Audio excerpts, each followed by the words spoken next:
12 சீட்ல இருந்து 26 சீட்லாம் சொல்றாங்க இல்லையா டிவிக்கு, அதெல்லாம் சாத்தியமே கிடையாது சார். இப்பவே போட்டானுங்க. திமுக ஆட்சிக்கு வர்றதுக்கு எங்க தலைவர் தான் காரணம். வெக்கமா இல்லடா இது சொல்றதுக்கு? உங்களுக்கு மானகட்ட நாய்கள 15% கீழே தான் வந்து வாய்ப்பு. அதை வச்சு நீங்க ஒன்றும் நாக்கு கூட வலிக்க முடியாது.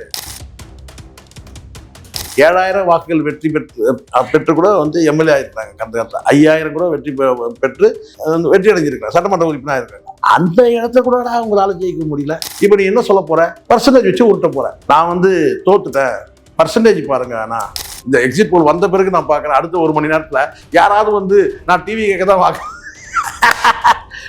வாக்களிச்சேன்னு சொல்லுவாங்கன்னு பார்த்தா எவனுமே சொல்ல மாட்டேங்கிறான். இப்போ சொல்ல மாட்டேங்கிறான். ஆனால் நேற்று வரைக்கும் இந்த எக்ஸிட் போல் வர வரைக்கும் பார்த்துட்டீங்கன்னா எல்லாரும் வந்து நான் சொல்கிறேன், நான் டிவி கேட்க தான் வாக்களித்தேன், நான் டிவி கேட்க தான் வாக்களித்தேன், நான் விஜய்க்கு தான் வாக்களித்தேன். இவனுக்கு வந்து யாருமே வாழ வைக்கல, இவனுங்களும் வாழலை. நிஜ வாழ்க்கையில் எப்படி தான், அதே தான் அரசியல் வாழ்க்கையிலும். அரசியல் பேரவையினர்களுக்கு அன்பான வணக்கங்கள். தமிழகத்தில் தேர்தல் முடிஞ்சிச்சு. தேர்தலுடைய கருத்து கணிப்புகளும் வெளியே வந்துருச்சு. ரிசல்ட் வரதுக்கு முன்னாடியே கருத்து கணிப்புகள் வெளில வரும். அதுக்கு பேர் எக்ஸிட் போல்னு சொல்லுவாங்க. எக்ஸிட் போலில் வந்து பார்த்திங்கன்னா திடீர்னு பார்த்தீங்கன்னா மற்றவைன்னு போடுறாங்க. அது வேறு இல்லாமல் வந்து தாவேக்காக்கு எத்தனை தொகுதி கிடைக்கும் அப்படின்ற மாதிரியும் ஒரு ரிசல்ட்டை கொடுத்துருக்காங்க. மொத்தத்தில் யார் ஆட்சி அமைக்க போகிறாங்க 2026 அப்படின்றதையும் தெளிவாக சொல்லியிருக்காங்க. எல்லாருமே குறிப்பிட்டு ஒரு விஷயத்த சொல்லியிருக்காங்க. இது சம்மந்தமாக நம்ம சேனல் நேயர்களுக்காக பேச வந்திருக்காரு திரு சேகுவரா ஜெய்சங்கர் சார் அவர்கள். வாங்க அவரோட கேட்பது நிறைய கேள்விகள் இருக்குது. வணக்கம் சார். வணக்கம் சார். வணக்கம் சார். எக்ஸிட் போல்லாம் நீங்கள் பார்த்துருப்பீங்க நிச்சயமாக. அதாவது வந்து இதை நாம எதிர்பார்த்தோமோ இல்லை மக்கள் எதிர்பார்த்தாங்களா அப்படின்னு எதை நம்ம நிர்ணயிக்க முடியும் சார்? இது வந்து மக்கள் என்ன எதிர்பார்த்தாங்க, நான் என்ன எதிர்பார்த்தேன், நீங்க என்ன எதிர்பார்த்தீங்கன்றதை தாண்டி என்னன்னா, ஒரு ஊடக என்ன சொன்ன, ஒரு ஊடக வதந்தின்னு சொல்றதா அல்லது ஊடக பேச்சா அல்லது இவங்களா வந்து என்ன கிரியேட் பண்ணாங்க, ஒரு நெரட்டிவ் செட் பண்ணாங்கன்னு தெரியல. கடந்த நான் சொல்றது தேர்தலுக்கு ஒரு நாள் கழித்த பிறகு வந்து கேட்டால் யாரை கேட்டாலும் ஒரு டயலாக் ஒன்று வந்து என்னன்னு கேட்டால், நான் வந்து டிவி கேட்க தான் ஓட்டு போட்டேன், டிவி கேட்க தான் ஓட்டு போட்டேன்னு சொல்லி பரவலான ஒரு கருத்து இருந்து அது திட்டமிட்டு வந்து ஒரு வேலை ஹைப் கிரியேட். எனக்கே ஒரு சந்தேகம் என்னன்னா, என்னடா நைட்டு பொட்டி கட்டி இவங்க மாற்ற போறாங்களா, ஒரு வேலை ஒரு கதையை இப்படி எடுத்து விட்றானுங்களே. எங்க பார்த்தாலும் யாரை பார்த்தாலும் கேட்டீங்கன்னா வந்து நான் டிவி கேட்க தான் ஓட்டு போட்டேன், நான் டிவி கேட்க தான் ஓட்டு போட்டேன். பொதுவாகவே உங்களுக்கு நல்லா தெரியும் சார், கடந்த தேர்தலில் கூட பார்த்தீங்கன்னா அது எந்த கட்சி வெற்றி பெற்றாலும் தான், அதிமுக இருக்கட்டும் திமுக இருக்கட்டும், மறுநாள்லாம் வந்து பார்த்தீங்கன்னா ஒரு நிசப்தம் இருக்கும். மறுநாள் நிசப்தமா இருக்கும். அதோட வாக்கு எண்ணிக்கை அன்னைக்கு பரபரப்பு இருக்கும், அவ்வளவுதான். அதுக்கு முன்னாடிலாம் வந்து பார்த்தீங்கன்னா நீங்க அப்படியே எக்ஸிட் போலே வந்தால் கூட அதை பத்தி பெருசா விவாதிக்க மாட்டாங்க. ஏன்னா எக்ஸிட் போல் வந்து பார்த்தீங்கன்னா சில நேரங்களில் மாறியும் இருக்கு. அது நம்ம பார்த்துருக்கோம் கடந்த காலத்துல வந்து. அதுவும் கூட பார்த்தீங்கன்னா வந்து பொய்யாகி இருக்கு. அது நான் சொல்ற பார்லிமெண்ட் எலெக்ஷன்ல பொய்யா இருக்கு. இப்போ நான் இதை பார்க்கும்போது நான் கேட்டேன், எதுக்கு வந்து இப்போ வந்து அடுத்த நாள்ல இருந்து ஒரு ஹைப் கிரியேட் ஆயிட்டு இருக்கு. எங்க பார்த்தாலும் கேட்டா நான் டிவி கேட்க தான் போட்டேன், நான் டிவி கேட்க தான் போட்டேன். எதுக்காக இது வரணும்? ஒரு வேலை இவங்க வந்து வேற ஏதோ சதி வேலை நடக்குதுன்ற அந்த நமக்கு எப்பவுமே அப்படின்னு யோசிப்போம். இது வந்து திட்டமிட்டு இவங்களே பண்றாங்களா ஒரு வேலை? ஏன்னா இவங்க பலவிதமான வேலை பண்றவனுங்க. இப்போ நம்ம அடுத்து வந்து பார்த்தீங்கன்னா நம்மளுடைய 6வது அறிவிக்கு மேல 7வது அறிவிக்கு யோசிக்கிற மாதிரி ஆயிடுச்சு. எதுக்குடா இது? எங்க பார்த்தாலும் இதே டைலாக்கா இருக்குது. ஓட்டு போட்டாச்சு, முடிஞ்சிருச்சு, இதோட கவுண்டிங் வரப்போகுது, அவ்வளவுதான். ஆனா யாரை கேட்டாலும் வந்து அதிமுக நான் வந்து டிவி கேட்க தான் வாக்களிச்சேன், விஜய்க்கு தான் வாக்களிச்சேன், எதுக்காக சொல்றாங்க? இப்போ நானா ஒரு முடிவு பண்ணிட்டேன். என்னன்னா, ஒரு வேளை வந்து இந்த தற்கொலைகள்லாம் வந்து செத்து போறேன், தூக்கல தூங்குறேன், விஷம் வைக்கிறேன்னு சொன்னதுனால பாதுகாப்புக்காக அப்படி சொல்றாங்க போல இருக்கு. நாங்க வந்து டிவி கேட்க வாக்களிக்காதவங்க கூட நான் டிவி கேட்க வாக்களிச்சேன் அப்படின்னு சொல்றாங்களோன்ற ஒரு சந்தேகம் எனக்கு வந்து இருந்தது. அது அப்படி நானா ஒரு யூகம் பண்ணிக்கிட்டேன். இப்போ நான் இந்த ரிசல்ட் நான் பார்க்கும்போது கேட்டீங்கன்னா அது வந்து நடக்கல. என்னன்னு கேட்டீங்கன்னா நான் டிவி கேட்க தான் வாக்களிச்சேன். அவனை தேடுறேன். இப்போ எவனுமே சொல்ல மாட்டேன். நான் இப்போ இந்த எக்ஸிட் போல் வந்த பிறகு நான் பார்க்குறேன், அடுத்த 1 மணி நேரத்தில் யாராவது வந்து நான் டிவி கேட்க தான் வாக்களிச்சேன்னு சொல்லுவாங்கன்னு பார்த்தா எவனுமே சொல்ல மாட்டேங்கிறான். இப்போ சொல்ல மாட்டேங்கிறான். ஆனா நேற்று வரைக்கும் இந்த எக்ஸிட் போல் வர வரைக்கும் பார்த்துட்டீங்கன்னா எல்லாரும் வந்து நான் சொல்றேன், நான் டிவி கேட்க தான் வாக்களிச்சேன், நான் டிவி கேட்க தான் வாக்களிச்சேன், நான் விஜய்க்கு தான் வாக்களிச்சேன் அப்படின்னு சொல்றாங்க. இந்த எக்ஸிட் போல் நான் எதிர்பார்த்த வரையிலும் எனக்கு வந்து பெருசா இந்த எக்ஸிட் போல்ல எனக்கு நம்பிக்கை இல்லை சார். ஆனால் உண்மைக்கு நெருக்கமா இருக்கான்னு பாத்தீங்கன்னா நான் அதை தான் நான் பதிவு பண்றேன். அதுக்கு யாரு கேட்டாலும் நான் அதுதான் நான் சொல்ல கேட்டேன்னா, நாம வந்து ஒரு யூகம் கணிக்கிறோம். ஒவ்வொருத்தருக்கும் ஒரு யூகம் இருக்கு இல்லையா? என்னுடைய யூகத்துக்கு வந்து பாத்தீங்கன்னா அது உண்மைக்கு நெருக்கமா இருக்கு. உண்மையா இல்ல, உண்மைக்கு நெருக்கமா இருக்கு. இப்ப நான் உண்மையா இருக்கணும்னு கேட்டா நான் வந்து 150 சீட் வரைக்கும் டிஎம்கே வந்து வரதுக்கான வாய்ப்பு இருக்கு. மீதி இருக்கிற தொகுதியில் வந்து பார்த்தீங்கன்னா வந்து ஒரு 80 சீட்டுகளுக்கு மேலே வந்து 80 சீட்டுகளுக்கு மேலே, நான் சொல்றது 150க்கு மேலே 180க்கு மேலே வந்து பார்த்தீங்கன்னா வந்து வாய்ப்பு இருக்கு. அப்படிதான் நான் நினைச்சேன். அப்போ டிவி கேட்க ஒண்ணுமே இருக்காதுண்ணா. இருக்கு சார், வந்து பார்த்தீங்கன்னா ஒரு 2 தொகுதி ஜெயிப்பாரு, கூடுதலா 2 தொகுதி வரலாம். அப்படிதான் என்னுடைய கணிப்பே இருந்தது. ஆனா இயற்கையான வெற்றின்னு நீங்க பாத்தீங்கன்னா கண்டிப்பா வந்து அதிமுக தான் வெற்றி அடையணும், இயற்கையான வெற்றினா. ஏன்னா மாறி மாறி வாக்களிக்கும் போது ஒரு முறை வந்து மக்களான கூட்டணினால வந்து பாத்தீங்கன்னா அது வந்து மாற்றி அமைக்கப்பட்டது. அது அப்போ ஒரு 3வது அணி மக்களான கூட்டணியில தான் வந்து பாத்தீங்கன்னா இருமுறை வந்து ஆட்சியை வந்து அதிமுக அமைச்சு. இப்போ மக்களான கூட்டணியோட வேலையை வந்து இன்னைக்கு தாவேகா செஞ்சிருக்கு, அவ்வளவுதான். அப்படிதான் நான் இதை பாக்குறேன் சார். இதை தாண்டி நான் எதுவும் பார்க்கல. எப்படி மக்களான கூட்டணிக்கு ஒரு சீட்டு கூட கிடைக்கலையோ அதே மாதிரி தான் இங்கேயும் வந்து பாத்தீங்கன்னா இவங்களுக்கு வந்து ஒரு சீட்டு கூட கிடைக்க போறது இல்லை. இதுதான் உண்மை. முழுமையா வந்து பாத்தீங்கன்னா வந்து மக்களான கூட்டணி வந்து பாத்தீங்கன்னா என்ன அவங்க சாதிச்சாங்க மக்களான கூட்டணி வந்து அப்படின்னு சொன்னா திமுக அதிமுக வாக்க வந்து ஆட்சியில் அமர்த்தினாங்க. அதுதான் நடந்துச்சு. இப்ப இவங்க என்ன சொல்றாங்கன்னா திமுகவை ஆட்சியில் அமர்த்துறாரு, அவ்வளவுதான்.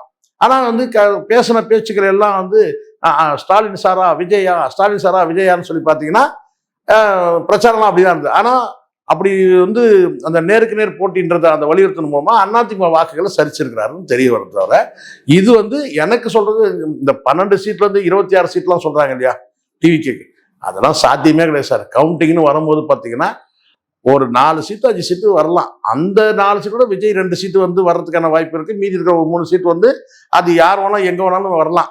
அது வந்து நம்ம இப்போ உறுதியா நம்ம சொல்லவே முடியாது. அது ரிசல்ட் வந்த பிறகுதான். அது வராமே கூட போகலாம், அதுக்கும் வாய்ப்பு இருக்கு. ஸோ அதனால வந்து மக்களான கூட்டணி செய்த வேலையை இது செஞ்சிருக்கு, அவ்வளவுதான். அப்படிதான் நான் எடுத்துக்கிறேன். ஆமாம் சார். இப்போ என்னென்னா எல்லா கட்சிகளுக்கும் வந்து ஒரு தொகுதி கொடுத்துருக்காங்க. அதாவது இந்த திமுக கூட்டணி ஒரு 150 வின் பண்ணும், அதிமுக கூட்டணி ஒரு 60லேருந்து 70 வின் பண்ணோம், தாவேகா கூட்டணி யாருமே 20 மேலே போடவும் இல்லை. இவங்க தான் வந்து நாங்கள் தனி கட்சி, நாங்கள் தனியாக பெரும்பான்மையான நாங்கள் ஆட்சி அமைப்போம் அப்படின்னாங்களே சார். இது நீங்க நல்லா யோசிச்சு பாருங்க. என்னதான் வந்து விஜய் வந்து பெரிய நடிகனா இருக்கட்டும், வந்து என்னன்னா இருக்கட்டும் சார், எப்படி சார் கட்சி தொடங்கி 2 வருஷத்துல எதையுமே செய்யாம எப்படி சார் வர முடியும்? யோசிச்சு பாருங்க. நான் ஒன்னொன்னா மனசாட்சி இருக்கிறவங்க யோசிப்பாங்க, நல்லா யோசிச்சு பாருங்க. விஜய் வந்து கட்சி தொடங்குது எப்போ? 2/2/2024 கட்சி தொடங்குறாரு. அது கட்சி தொடங்கின பிறகு இவர் என்ன அடுத்த மூவ்மெண்ட் என்ன பண்றாரு? நீங்க யோசிச்சு பாருங்க. அடுத்த மூவ்மெண்ட் என்ன பண்றாரு? கோட் படத்துல நடிக்க போயிடுறாரு. கோட் படத்துல படம் வந்து எல்லாம் வந்து ரிசல்ட் எல்லாம் படமெல்லாம் வந்துடுது. படமெல்லாம் வந்த பிறகு அதுக்கப்புறம் வந்து பார்த்தீங்கன்னா அவங்க குடும்பத்தில் இருக்க குழப்பங்கள் இதுதான் பேசப்பட்டதை தவிர எங்கேயாவது வந்து நான் சொல்றது வந்து அந்த படத்துல வந்து நடிச்ச பிறகு அந்த லியோ படத்துல இருக்கிற அந்த சர்ச்சையிலிருந்து அப்படியே தொடருது, இந்த கோட் படத்திலும் தொடருது. ஏன்னா அதுல வந்து ஒரு குத்தாட்டம் போடுறாங்க த்ரிஷா. அப்ப அந்த குடும்ப பிரச்சனைகள் தான் தொடர்ந்து பேசப்படுது தவிர விஜய் வந்து அரசியல் களத்துல போய் ஏதாவது பண்ண போறாரு, எப்ப களத்துக்கு போவார், எப்ப களத்துக்கு போவார், எப்ப களத்துக்கு வரார், எப்ப வந்து பனையூர்ல இருந்து வெளியே வருவார், இதே தான் பேச்சு இருந்ததை தவிர விஜய் வந்து பார்த்தீங்கன்னா வந்து எதுவும் வேலை செய்யல, அரசியல் வேலை எதுவும் செய்யவே இல்லை, கட்சியை நான் வந்து வேலை எதுவுமே செய்யவே இல்லை. சரி, அதுக்கப்புறம் பார்த்தீங்கன்னா ஜனநாயக படத்துக்கு போயிட்டாரு, கோட் படம் ரிலீஸ் ஆகும், ஜனநாயக படத்துக்கு போயிட்டாரு. இப்படி வருஷங்களை வீணாக்கிட்டு அதுக்கப்புறம் விக்கிரவாண்டி தேர்தல் வந்து விக்கிரவாண்டி மாநாடு வரும்போது பார்த்தீங்கன்னா அப்போதான் முதல் முறையா வந்து இவர் வெளியில வந்து பேசுறாரு, அது பெரிய கூட்டத்தை காட்டுறாரு. அதுக்கப்புறம் வந்து பார்த்தீங்கன்னா அதன் தொடர்ச்சியாக தான் ஒரு நிகழ்ச்சியா வந்து பண்றதை நம்ம பார்க்குறோம். அப்போ விஜய் வந்து அரசியல் கட்சியில நீங்க 2 வருஷம் ஆனாலும் கூட, தொடங்கி 2 வருஷம் ஆனாலும் கூட, அதையே ஒரு கொடுமை சொல்லிடுறேன் இந்த இடத்துல. விஜய் கட்சி தொடங்கி கரெக்டாக 2.5 வருஷம் ஆகுது சார், சரிங்களா? இப்படி நீங்களே கணக்கு போட்டுங்க, அப்ராக்சிமேட்டா சொல்றேன். February 2, 2024 சரிங்களா அது கட்சி தொடங்குது. இப்போ நீங்க வந்து பார்த்துங்க, கிட்டத்தட்ட 2 வருஷம் முடிஞ்சு 3 மாசம் தான் சார் ஆகுது. ஆனா விஜய் என்ன தெரியுமா சொன்னாரு? நம்ம கட்சி தொடங்கி ஏறக்குறைய ஒரு 3 வருஷத்துக்கு மேல ஆயிடுச்சு அப்படின்னு பேசினார். 3 வருஷம் எங்க ஆச்சு அவருக்கே தெரியல பாருங்க. அவர் கட்சி தொடங்குறது நீங்க மனப்பரமா ஞாபகமா தெரிய வேணாமா? 3 வருஷத்துக்கு மேல, கிட்டத்தட்ட 3 வருஷத்துக்கு மேல ஆயிடுச்சு கட்சி தொடங்கின்னு சொல்றாரு. 3 வருஷம் எங்க ஆச்சு? 2 வருஷம் தானே ஆகுது. ஸோ எதுக்காக சொல்றேன்னா அந்த அளவுக்கு தான் கான்சியஸ் வந்து கட்சியோட. அப்போ விஜய் வந்து உழைப்பையும் விதைக்கல. ஃபர்ஸ்ட் அரசியல் வந்து உழைப்பு விதைக்கல. உழைச்ச வரைக்கும் தான் இங்க பலன் கிடைச்சிருக்கு. இப்போ 2 சீட்டு கிடைக்குது, 3 சீட்டு கிடைத்தா நீங்க உழைச்சதே அவ்வளவுதானே. மற்றபடி எல்லாமே வந்து பார்த்தீங்கன்னா பணத்தை கொடுத்து நீங்க வந்து மீடியாக்கள்ல வந்து நீங்க வந்து உங்க விஜய் நீங்க பாட்டு போட்டீங்கன்னா அந்த டிவி தான், அந்த புதிய தலைமுறை தான், அந்த பாலிமர் தான், அந்த சத்யா டிவி, அந்த சத்தியம் டிவி தான். இப்படி வந்து இங்க இருக்கிற அந்த 4 மீடியாக்கள் வந்து உங்க விஜய் பாட்டு போட்டான் பாருங்க, அவன் தான் இன்னைக்கு இந்த எக்ஸிட் போலே போடுறான். இப்போ புரியுதுங்களா? இதுதான் யதார்த்தம்ன்றது, இதுதான் உண்மையின் நிதர்சனம்ன்றாங்களே, இதுதான். எவெல்லாம் வந்து உங்ககிட்ட பணம் வாங்கிட்டு நீ வந்து பார்த்தீங்கன்னா உங்க விஜய் பாட்டு போட்டீங்கன்னா அது வந்து ஒரு ஹைப் கிரியேஷன். அது இதை வச்சே நீங்க ஜெயிச்சிட முடியுமா சார்? இங்க வந்து எவ்வளவு இப்போ 70 ஆண்டு காலம் இருக்கிற கட்சி, 50 ஆண்டு காலம் இருக்கிற கட்சி, நீங்க வந்து பாருங்க இன்னைக்கு டேட்டுக்கு வந்து அவங்க கிட்ட அதிகாரம் இருக்கு, ஆட்சி அதிகாரம் இருக்கு, பணபலம் இருக்கு. அதாண்டி வந்து பார்த்தீங்கன்னா இந்த திட்டம் கொண்டு வர அந்த திட்டம் கொண்டு வர சொல்லிட்டு 8000 ரூபாய் கூப்பனை எதிர்பார்க்குற அளவுக்கு மக்களை மாத்தியாச்சு. அப்ப இங்க வந்து நீங்க வந்து பிரதானமா ஏதாவது ஒரு விஷயத்தை எடுத்து ஜெயலலிதா மாதிரி நீங்க வந்து களம் கண்டீங்கன்னா பரவாயில்ல. நீங்க அதையே பண்ணவே இல்லை. இந்த ஆட்சிக்கு எதிராக வந்து ஒரு பெரிய குற்றச்சாட்டு, ஏதாவது ஒரு குற்றச்சாட்டு, அது பாலியல் குற்றச்சாட்டோ அல்லது வந்து போதை அந்த குற்றச்சாட்டு நீங்க வலிமையா வைக்கவே இல்லையா? நான் விஜய் மட்டுமே சொல்ல, எடப்பாடியே வைக்கல. இப்ப எடப்பாடிக்கு வந்து இயற்கையா நான் வந்து பல தொகுதிகளில் நான் கிராமங்கள்ல பல தொகுதியில் பார்த்தேன். அங்க டிவிக்கே கட்சியே இல்லை, சொன்னாலும் நம்ப மாட்டேங்கிறானுங்க. கிராமங்கள்ல கட்சி வளரல, கட்சி போகவே இல்லை, நுழையவே இல்லை. நீங்க வெறும் டிவியில வந்து வந்து முகத்தை காட்டிட்டீங்கன்னா ஓடிடுமா? இங்க ஏன் ரீரிலீஸ் படம் ஓடல? ஏன் ஓடல? ஏதோ புது படம் நீங்க வந்து வர்றதுனால அதை வந்து மக்கள் பாக்குறாங்க, அவ்வளவுதான். நீங்க வந்து அவுட் ஆஃப் வேல வந்து பாத்தீங்கன்னா இல்லீகலா ரிலீஸ் ஆனாலும் கூட பாத்தீங்கன்னா அந்த படம் வந்து ஃபிளாப். எல்லாரும் சொல்லிட்டான் படம் ஃபிளாப். நீ பிளாஸ்ட் அவன் ஃபிளாப் பண்றான், அவ்வளவு முடிஞ்சிச்சு. அப்போ இங்க விஜய்க்கு வந்து பாத்தீங்கன்னா ஒரு அரசியல் தலைவராக உருவாகல.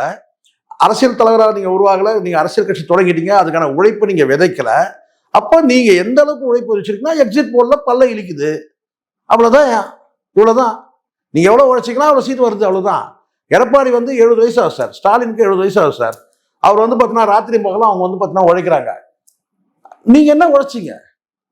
நீங்க வெறும் வசனம் நீங்க அடிமைன்னு சொல்லிட்டீங்க. செந்தில் பாலாஜி அடிமையா? ஒரு அடிமையை எதுக்கு நீங்க வந்து தொகுதி மாத்துறீங்க? உங்க மேல தப்பு இல்லைல்ல, எதுக்கு நீங்க தொகுதி மாத்துறீங்க?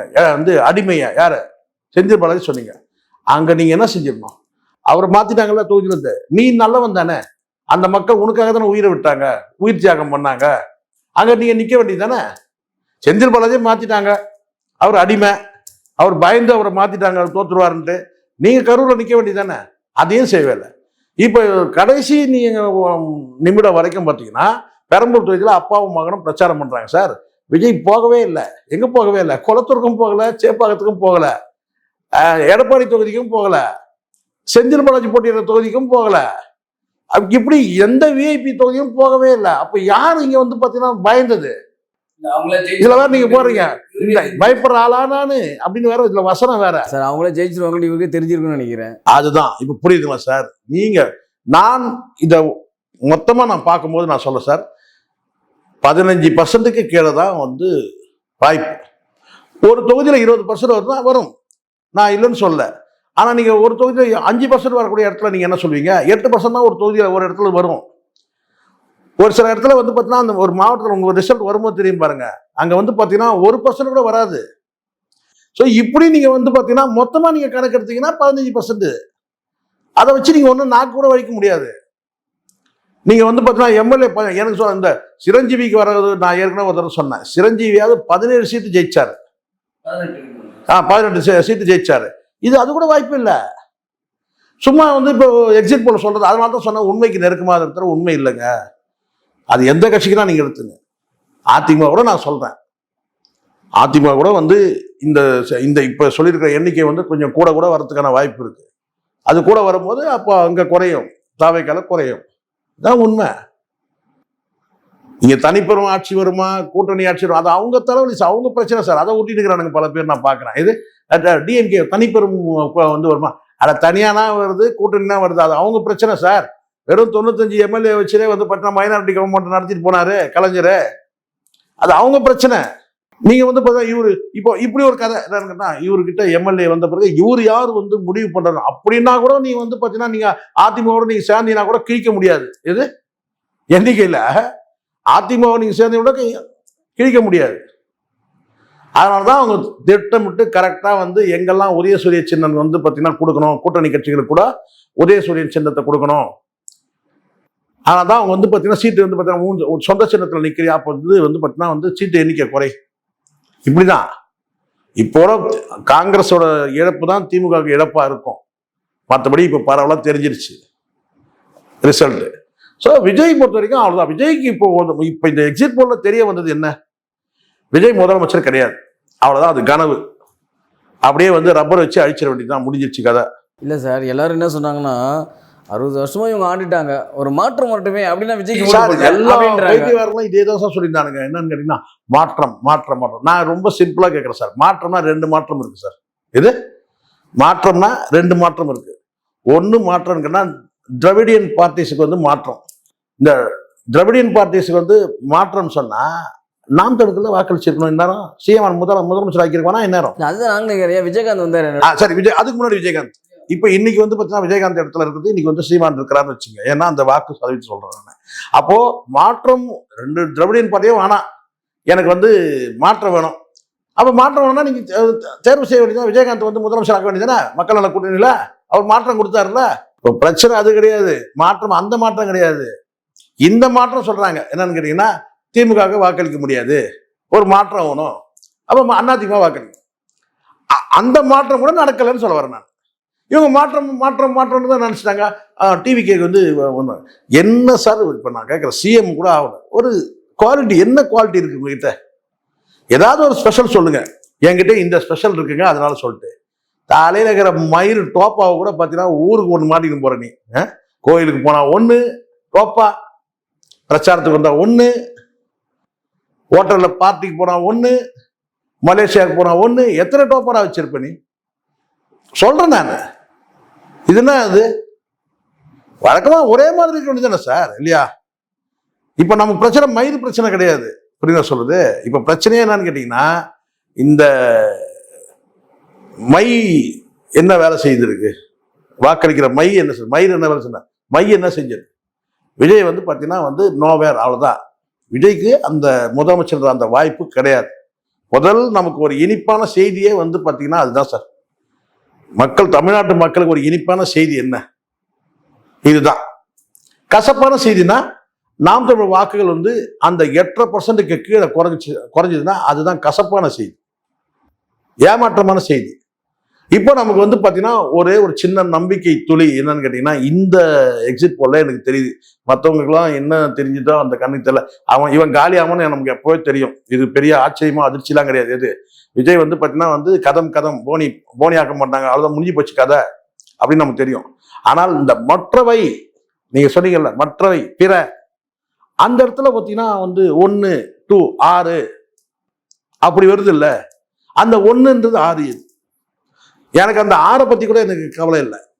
அந்த 1 இருக்குல்ல, அந்த 1 காரைக்குடியா இருக்குமா? இல்லை, அதை நம்ம தொடர்ந்து பேசுவோம். இப்போ இன்னொரு விஷயம் என்னன்னா சார், இப்போ தமிழ்நாடுடைய எக்ஸிட் போல் கொடுத்துட்டாங்க சார். அப்படியே பார்த்தீங்கன்னா பக்கத்துலேயே நம்ம பாண்டிச்சேரி இருக்குது சார். தமிழ்நாட்டுடைய எக்ஸிட் போல்லையாச்சும் ஒரு 3 சீட்டு கிடைக்கும், 10 சீட்டு கிடைக்கும், 12 சீட்டு கிடைக்கும் அப்படின்னு சொல்லிட்டு இருக்காங்க. ஒருத்தர் வந்து 1 சீட் தான் கிடைக்கும் அப்படின்லாம் போட்டிருந்தாங்க.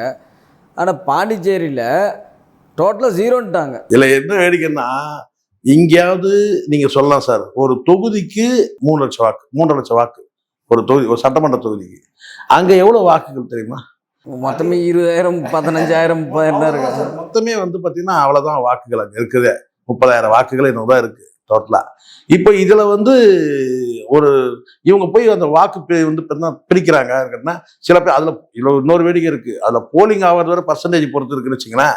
அதுல வந்து பார்த்தா மிஞ்சி போனா ஒரு சராசரியா ஒரு வேட்பாளருடைய வாக்கே வந்து பாத்தீங்கன்னா 7,000 வாக்குகள் வெற்றி பெற்று கூட வந்து எம்எல்ஏ ஆயிருக்கிறாங்க. கடந்த 5,000 கூட பெற்று வெற்றி அடைஞ்சிருக்காங்க, சட்டமன்ற உறுப்பினர் இருக்காங்க. அந்த இடத்துல கூட உங்களால ஜெயிக்க முடியல. நான் என்ன கேட்கிறேன், அங்க ஜெயிக்கலாம்ல சார்? நீங்க தான் போனா வந்து 5,000 பேர் கூட்டத்தை கூட்டுறதுக்கு 5,000 பேர் கூட்டுறீங்கல்ல, பந்தல் போட்டு இல்ல, ஒரு 10,000 வாக்கு பெற்றா வந்து ஜெயிக்கலாம் சார். அதுக்கு கூட்டணி என்ன கேட்டா வந்து கூட்டணி கூட போக வேண்டிய அவசியமே இல்லை. அங்க கூட்டணி கூட போக தேவையில்ல. ஏன் காரணம் என்னன்னா நீ தான் பெரிய கல்ட்டு, பெரிய சினிமா நடிகை நச்சா, நீ போனாலும் அப்படியே பிறன்றல, ஊர் பிறன்றல. அப்ப என்ன இப்ப புரியுதுங்களா?